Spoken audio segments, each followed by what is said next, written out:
Railroads create the first time zones. At exactly noon on this day, American and Canadian railroads begin using 4 continental time zones to end the confusion of dealing with thousands of local times. The bold move was emblematic of the power shared by the railroad companies.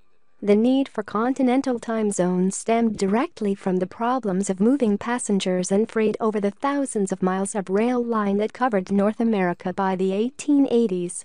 Since human beings had first begun keeping track of time, they set their clocks to the local movement of the sun. Even as late as the 1880s, most towns in the U.S. had their own local time, generally based on high noon, or the time when the sun was at its highest point in the sky. As railroads began to shrink the travel time between cities from days or months to mere hours, however, these local times became a scheduling nightmare. Railroad timetables in major cities listed dozens of different arrival and departure times for the same train, each linked to a different local time zone. Efficient rail transportation demanded a more uniform timekeeping system.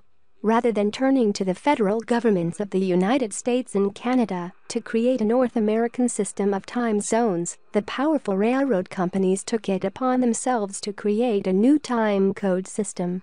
The companies agreed to divide the continent into 4 time zones. The dividing lines adopted were very close to the ones we still use today.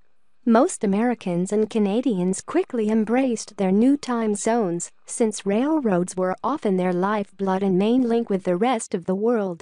However, it was not until 1918 that Congress officially adopted the railroad time zones and put them under the supervision of the Interstate Commerce Commission.